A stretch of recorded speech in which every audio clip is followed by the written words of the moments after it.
ربي ذو الجلال والإكرام. ہم پورے کے پورے اپنے پیدا کرنے والے کے غلام اور اس کے بندے ہیں. ہم کیا کریں گے اور کیا نہیں کریں گے یہ تو بعد کی بات ہے. بنیادی بات یہ ہے کہ ہمارے پاس جو کچھ بھی ہے سب اسی کا بخشا ہوا ہے. وہ نہ صرف یہ کہ پیدا کرنے والا ہے بلکہ وہ آقا اور مالک اور حاکم بھی.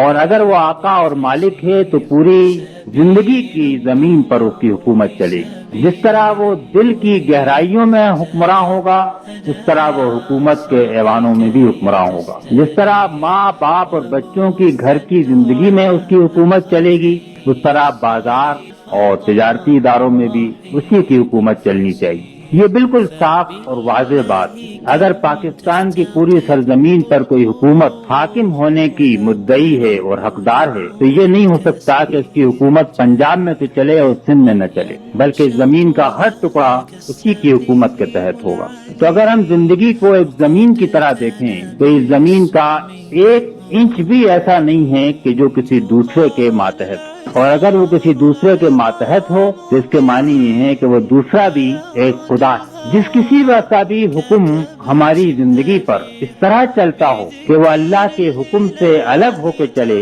تو وہ خود اپنی جگہ پر ایک خدا بن جاتا ہے. چنانچہ دین کی بنیادی یہ ہے کہ اللہ کے علاوہ کوئی الہ نہیں ہے. اور الہ کے معنی یہ ہے کہ وہ چیز جس کے ہم اتنے وفادار ہوں اتنے تابعدار ہوں کہ اللہ کے علاوہ یا اللہ سے زیادہ ان سے وفاداری ہو یا ان سے محبت ہو یا ان سے اطاعت ہو. یہ بت اور الہ پتھر کے بھی ہو سکتے ہیں, چاند اور ستارے بھی ہو سکتے ہیں, درخت بھی ہو سکتے ہیں. ہم خود بھی اپنا خدا بن سکتے ہیں. ہمارا اپنا نفس بھی اگر ایسا ہو جائے کہ ہم اس کی پیروی اس طرح شروع کر دیں کہ اللہ کو نظر انداز کر دیں تو وہ بھی ایک خدا ہے. قرآن نے کہا افرأیت من اتخذ الہہ ہواہ, تم نے دیکھا جس نے اپنی خواہش کو اپنا الہ بنا لیا.